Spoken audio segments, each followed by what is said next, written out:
우리가 사는 세상은 밤과 낮이 있듯이 어둠과 밝음이 있습니다. 문제는 이 어둠이 찾아올 때 힘듭니다. 어둠이 누르고 있기 때문에 고통스럽습니다. 신앙생활 하는데도 마찬가지입니다. 밝음이 찾아와야 힘있게 살아갈 수 있어요. 믿음생활 하는데 어둠에 눌려있는 사람은 신앙생활 하는 게 아닙니다. 그래서 우리가 항상 밝은 빛이 되시는 예수 그리스도를 바라보므로 그 주님의 빛이 우리 마음에 임하기 때문에 승리할 수 있습니다. 할렐루야. 여러분, 예배 드릴 때에 마음이 아주 힘든 분 계시죠? 오늘 예배 끝나면 예수 그리스도의 밝은 빛으로 충만하시길 바랍니다. 주님이 그렇게 말씀하셨기 때문입니다. 내가 세상의 빛이니 나를 따르는 자는 어두움에 다니지 아니하겠고. 어두움이 있다는 것이죠. 어두움이 있다는 것입니다. 오늘 본문 말씀은 빛으로 찾아오신 예수 그리스도, 그분의 탄생에 대한 말씀인데요. 당시에 굉장히 시대상이 어두웠습니다. 어느 정도로 어두웠는가 하면 로마 주둔군 안토니 요새의 대제사장의 법복을 보관시켰어요. 그러니까 종교가 로마 권력에 꼼짝 못하는 거예요. 로마 권력에. 종교가 로마 권력에 꼼짝 못하니까 1년에 한 번씩 눈에 안 맞으면 대제사장 갈아치우는 겁니다. 그러니까 대제사장이 어느 때보다 많고 혼란스러웠어요. 세금은 또 엄청나게 갖다가 씌우는 겁니다. 그래서 세리가 온다 그러면 우는 애도 울음을 뚝 그칠 정도로 그렇게 힘들었습니다. 그러니까 여기저기서 잠재력인 그런 혁명이나 혹은 불만 세력들이 언제나 등장할 수 있는 그런 시대에 과연 로마를 통하여 평화가 올 수 있나? 아우구스토는 로마의 평화, 팍스 로마나를 주장하지만 그 시대는 결코 평화로운 시대가 아니었습니다. 다 힘들고 어렵고 견디기 어려운 그런 시대에, 그런 곳에 예수님이 오셨습니다. 오늘 성경은 이것이 과거의 역사적인 사건이 아니라 해 아래 새 것이 없듯이 오늘도 동일한 역사가 우리 가운데 있기 때문에 성경 말씀이 우리에게 진리를 말씀하십니다. 첫 번째에 예수님이 베들레헴에 오셨다 하는 말씀은 하나님의 약속이 반드시 이루어진다는 거예요. 구약 성경에 보면 예수님이 베들레헴에 오신다는 것을 5번 말합니다. 그 5번 말할 때마다 다 힘들 때였어요. 가정적으로나 시대적으로나 국가적으로나 다 어둠이 지배하고 어둠이 찾아왔을 때에 항상 베들레헴을 하나님은 말씀하시면서 거기에 그분이 오신다. 그분이 오신 것을 바라보면서 어둠을 이기라고 그렇게 말씀하셨습니다. 그래서 예수님이 베들레헴에 오셨다는 이 말씀은, 하나님의 말씀은 반드시 이루어진다. 인간의 말은 자기가 한 말도 자기가 책임지지 못하고 믿지 못합니다. 우리 대표적으로 베드로의 경우에 다 주님을 버릴지라도 나는 주님을 버리지 않고 나는 주님을 위하여 죽을 각오가 되어 있습니다. 큰 소리 땅땅 쳤습니다, 베드로가. 그런데 자기 말도 자기가 신뢰하지 못할 만큼 몇 시간 뒤에는 예수님을 부인하고 예수님을 저주하고 예수님을 모른다고 3번씩 했던 베드로. 인간의 말은 자기도 자기 말 위에 세우지 못한 연약한 존재예요. 그래서 예수님께서 마태복음 5장에 너희는 도무지 맹세하지 마라. 하늘로도 하지 말고 땅으로도 하지 말고 네 머리로도 하지 말라. 머리카락 하나도 휘고 검게 할 수 없는 존재인데 장담하고 한다고 기대하지 말아요. 헛맹세다, 헛맹세. 그래서 옳으면 옳다, 아니면 아니라 정직하게, 여기서 더 지나쳐서 뭐 큰 소리 땅땅 치는 거 악에서 나는 것이다, 이렇게 주님이 말씀해 주셨어요. 이제 국회의원 선거철이 되어 옵니다. 뭐 공약 많습니다. 우리 박근혜 대통령 뭐 내가 그냥 대통령이 되면 청년들 뭐 대학 등록금 절반을 한다고. 웃기는 얘기입니다. 무슨 힘이 있어서 당신이 청년들을, 무슨 힘이 있어서 대학 등록금은 절반으로요. 공연 부리고 공약입니다만 믿는 우리가 바보죠, 바보. 일이 어떻게 될지 모르는 거요. 세월호 사건 때문에 1년 지나갑니다. 메르스 때문에 1년 지나갑니다. 뭐 이러쿵저러쿵 뭐 국회 협박하고 하더라도 또 지나가는 거요. 그러니 여러분, 우리가 정말 믿을 수 있는 것은 하나님 말씀밖에 없습니다. 그래서 내가 집 짓는 건 내 믿음의 집을 하나님 말씀 위에 세울 때에 반석 위에 세워진 믿음이라는 것이. 교우 여러분, 구약 성경의 베들레헴 얘기를 5번 하는데요, 제일 첫 번째가 야곱이 가장 힘들 때, 창세기 35장입니다. 부인 가운데 제일 사랑한 라헬이 요셉을 낳고 난 다음에 항상 하나님께 하나만 더요, 하나만 더요. 그게 요셉이라는 뜻입니다. 다른 부인들은 4명도 넣고 다른 부인들은 2, 3씩 넣는데 나는 겨우 제일 마지막에 요셉 하나 주셨는데 나도 하나만 더요. 하나님이 그 기도를 외면치 아니하시고 베델에서 떠나 베들레헴 가는 길에 이 베냐민을 출산케 했는데요, 너무 노산이고 너무 여행길에서 아기를 낳다 보니까 난산이 되면서 죽습니다. 그때 혼이 떠나려고 할 때에 아기를 보고서 슬픔의 아들 베논이라고 불렀어요. 여러분, 그게 인간의 모습이죠. 그렇게 기도한 것 하나님이 주셔서 감사합니다. 내가 이렇게 지금 혼이 떠나려고 하지만 하나님이 주셔서 감사합니다. 그러지 못하고 아이고, 저 또 한번 머물린 이 슬픔의 아들, 그렇게 베논이나 부르면 이 아이는 일생 어둠 속에 사는 거예요. 이름 자체가 슬픔의 아들, 슬픔의 아들, 어둠에 갇혀 있습니다. 그런데 아버지 야곱은 무슨 소리요? 슬픔의 아들이라니 오른손의 아들이요 하고 이름을 바꾸었습니다. 부인이 죽는 자리에서 이름을 바꾼 거예요. 이유는 얼마 있지 아니하면 베들레헴에 도착하니까요. 얼마 있지 아니하면 에브라스에 도착하니까요. 그래서 야곱의 믿음이 대단하다는 거예요. 부인은 죽지만 태어나는 생명에게는 밝은 빛으로 이름을 바꾸는 거예요. 여러분, 우리가 살아가는데 이 믿음이 대단히 중요합니다. 할렐루야.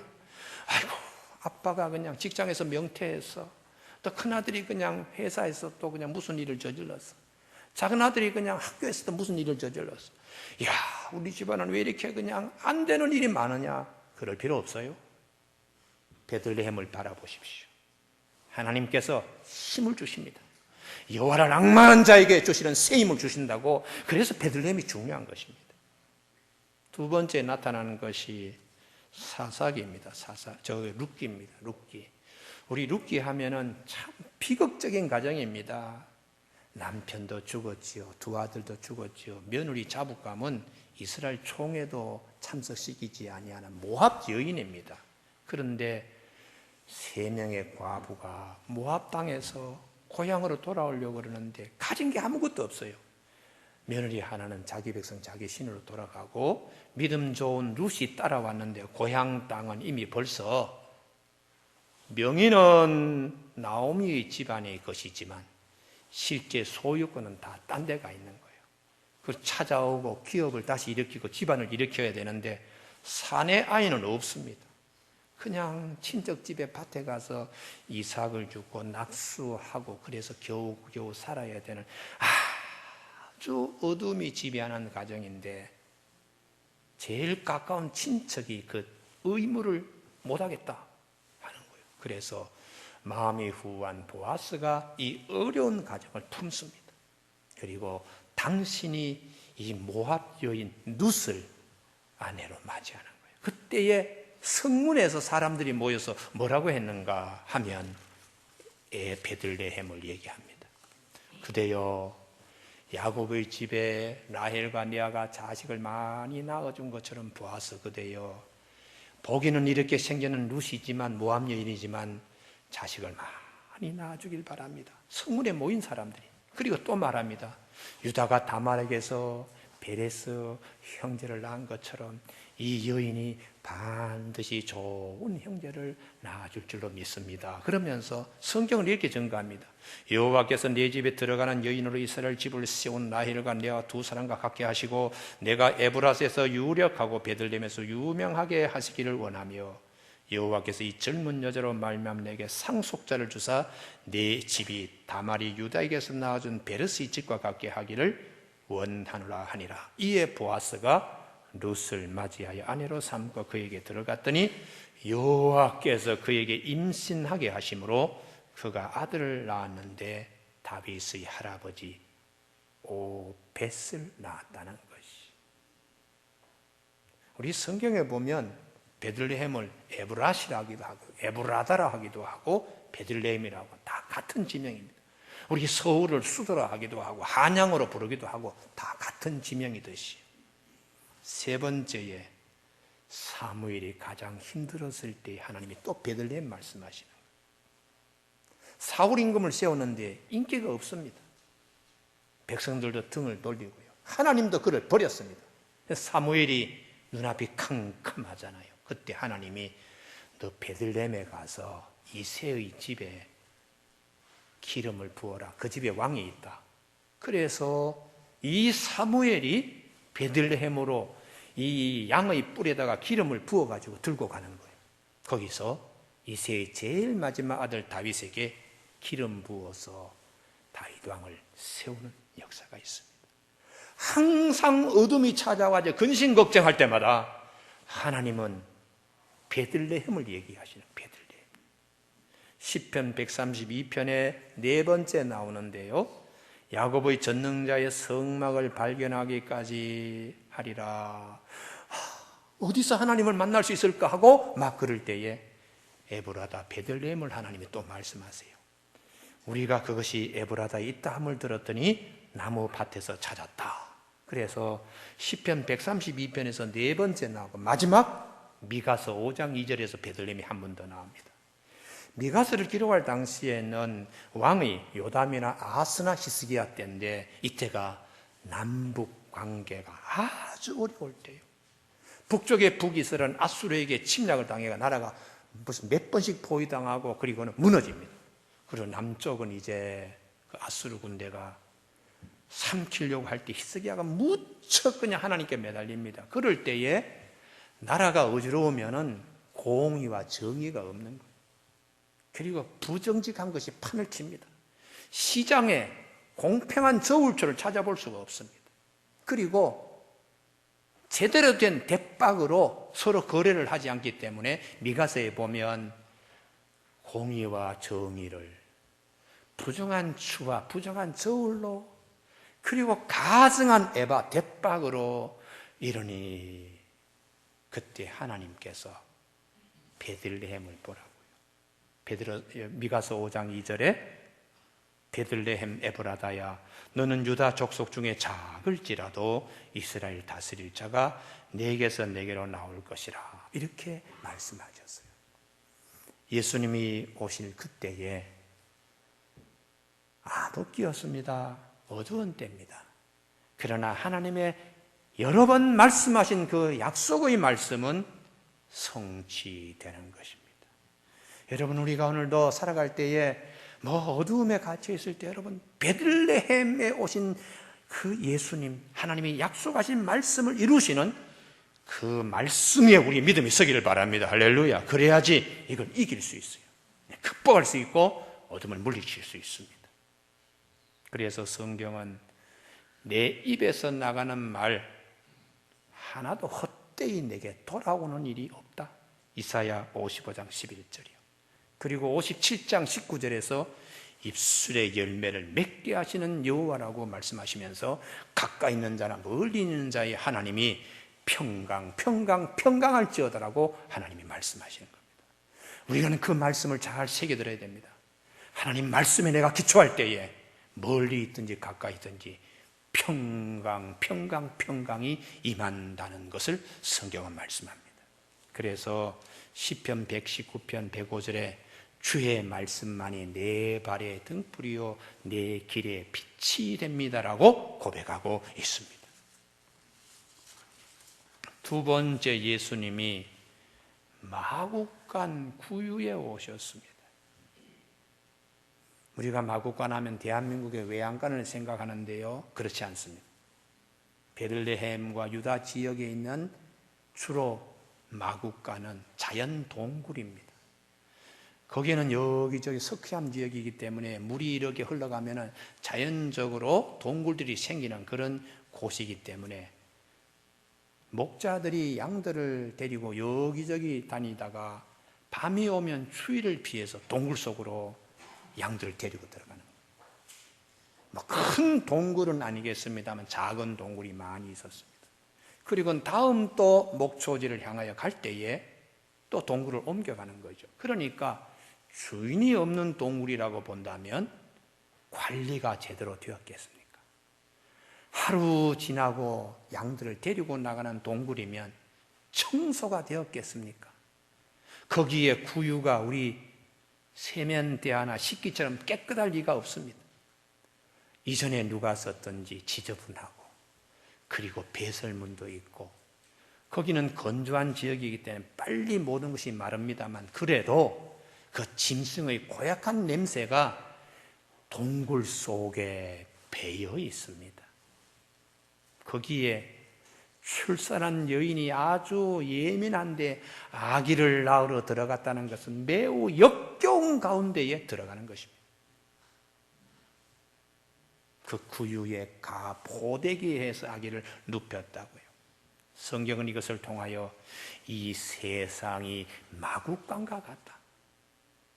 우리의 마음이 구유와 같이 지저분한 곳에 예수님이 오심으로 성화되어가는 그 베들레헴이 성지로 바뀌어가는, 그래서 우리의 마음에 어둠이 왔을 때에 예수 그리스도를 생각하면서 어둠을 쫓아낼 수 있습니다.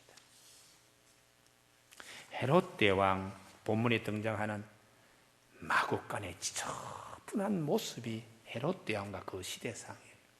헤롯 대왕은 얼마나 지저분했는가 하면 자기의 왕권을 지키기 위해서 가진 짓을 다 했어요.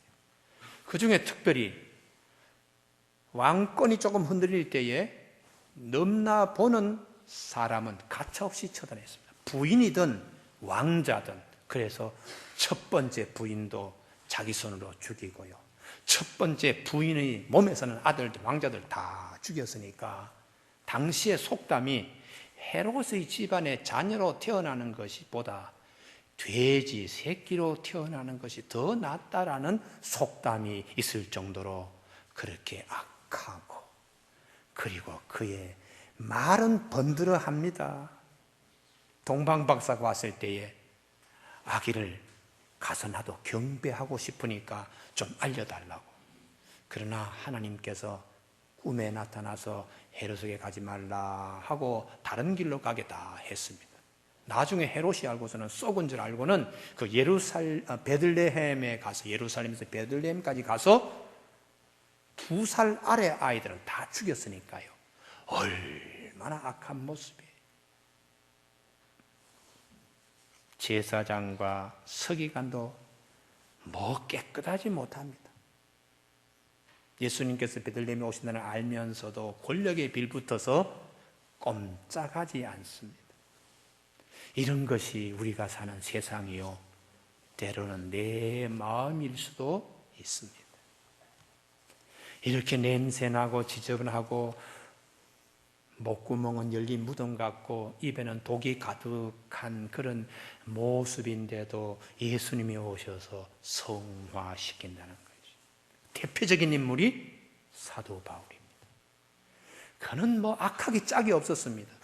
예수 믿는다는 하나 때문에 사람들을 잡아서 옥에 집어넣으려고 하는 마음속에는 마구간과 그리고 구유와 같은 그런 인물인데 예수님이 그 심령 속에 들어가심으로 죄인의 계수였던 사도 바울이 내가 나의 된 것은 하나님의 은혜라고 고백하는 초대교회의 귀한 이방인의 전도자로 신약 성경의 절반을 쓰는 인물로 바뀌게 되었어요.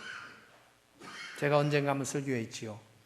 우리나라 유명한 목사님 가운데 김익두라고 하는 목사님인데 그가 예전에는 황해도의 건달이었습니다. 그래서 5일장, 3일장 쓸 때마다 사람들이 오늘 제발 장 보러 가는데 김익두 만나지 않게 해달라고 사람들이 성황당에 가서 빌었어요. 그런데 이런 김익두도 하나님의 뜻이 계셔서 선교사님 부인이 전도지를 줬어요. 김익두가 코를 확 풀었습니다. 그 종이로 가지고. 그런데 이 선교사님 부인이 그대여 오늘 저녁에 코가 썩을 것이요. 이 한마디. 아마 한국 조선 여인이 그랬으면 아마 주먹으로 때렸을지 몰라요. 근데 외국의 서양 선교사가 키도 크고 눈도 푸른 색깔 나고 말도 아주 당차게 하니까 그냥 주눅이 든 거지요. 집에 와서 코 썩는다는 얘기만 계속해서 맴도는 겁니다. 그래서 잠은 오지 않고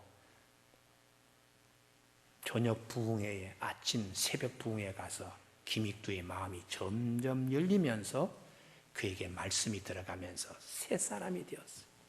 주먹을 씻고 가슴을 씻고 더러운 거 다 어둠을 내보낸 후에 신학 공부하고 목사님이 되었는데 1920년대에 동아일보 사회면에 경상남도 지역의 김익두가 어떤 이적을 베풀었는가 일반 사회문에 나옵니다. 우리가 1920년 30년대에 공산주의 볼셰비키에 물든 아나키스트 청년들이 많았어요. 그런 때에 신문들이 걱정하면서 씁니다만 한쪽에는 하나님의 힘으로 바뀐 김익두의 사건이 사회면에 실리고 있습니다. 그가 가서 안수하니까 안전병이 일어나고 귀머거리들이 귀가 열리는 이적의 역사가 막 곳곳에 일어나니까 동아일보에서 그것을 다루고 있습니다. 베드로 예수님 만나기 전에는 마구간과 구유와 같았어요. 혈기 잘 부리고 큰소리 땅땅 치고 책임지지도 못하고 인격이 왜 그 모양인지요. 그런데 예수님께서 그를 데리고 끝까지 품으셔서 성령을 보내서 베드로가 초대교회에 훌륭한 사도로 이 반석 위에 내가 교회를 세우려니 음부의 권세 이기지 못하는 말씀대로 베드로가 세움받았습니다. 도마 쌍둥이로 태어나서 항상 의심이 많았어요. 예수님 부활하셨다고 했는데 못 믿는 거예요. 내가 내 눈으로 직접 만나 봐야지 부활 믿겠다고. 아니 3년 동안 따라다니면서 다른 제자는 다 봤다고 했는데 그 마음은 마국간과 구유와 같아서 말씀을 받아들일 생각을 가장 큰 부활인데도 그걸 받아들이잖아요. 그때 예수님이 제자들이 모인 사이에 찾아오셔서 도마야 네 손가락으로 내 손 위에 네 손으로 내 허리에 한번 넣어보라. 그때 도마가 완전히 무너졌습니다. 나의 주 나의 하나님, 나의 주 나의 하나님. 마국간과 같은 구유와 같은 도마의 마음 어두움이 주님의 밝은 빛으로 새 사람이 되었어요. 주님께서 말씀하십니다. 너는 나를 본고로 믿느냐? 보지 않고 믿는 자는 복이 있다고 주님이 그렇게 말씀하셨습니다. 삭개오 예수 믿기 전에는 사람들이 저 사람 상종할 것이 못 된다고 회당에도 삭개오 못 들게 했어요. 세금을 갖다가 동족의 피를 빨아먹는 직업이라고 그렇게 했던 삭개오인데 예수님 찾아오시면서 예수님 만나면서 예수님 자기 집으로 모시면서 삭개오는 누가복음에 아름답게 기억되는 삭개오로 주님이 만들어 주셨습니다.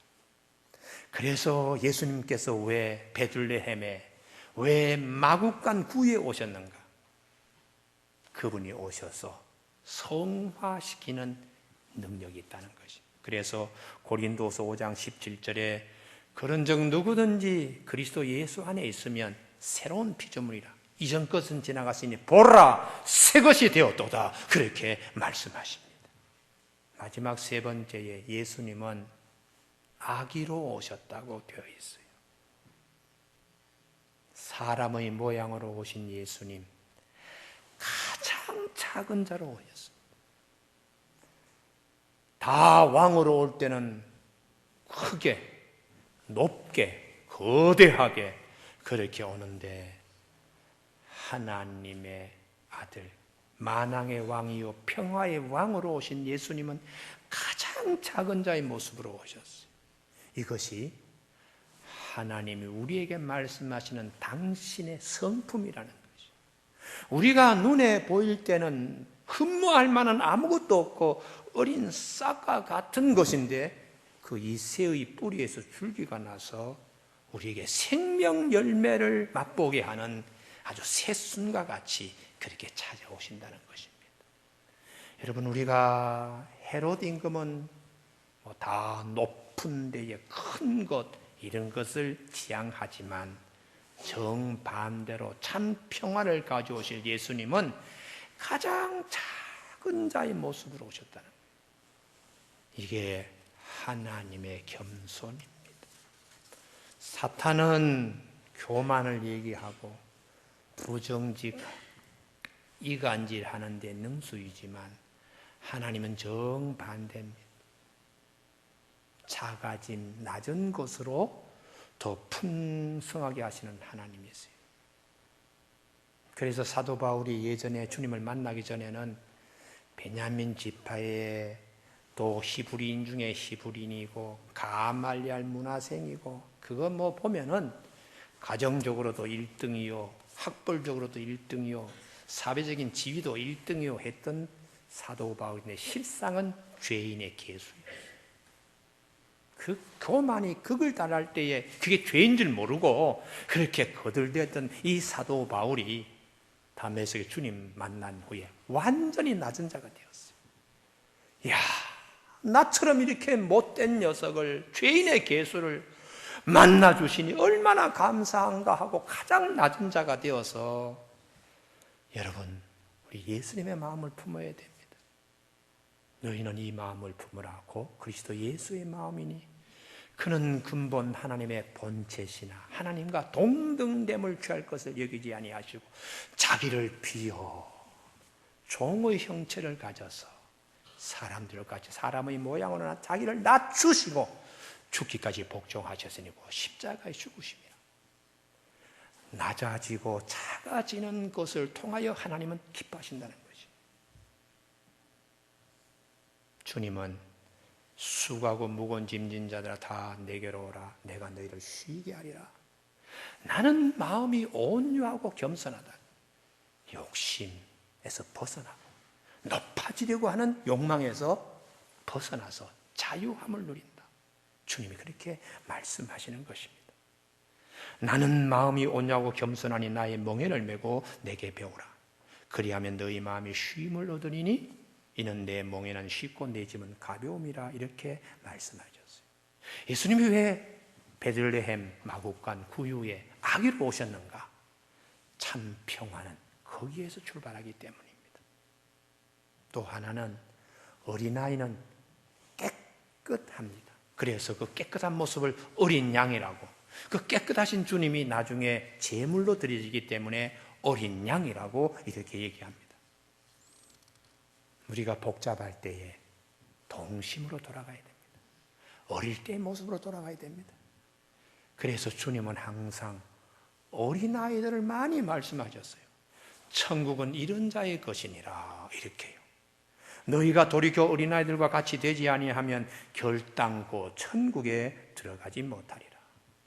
누구든지 이 어린아이와 같이 자기를 낮추는 사람이 천국에서 큰 자리라.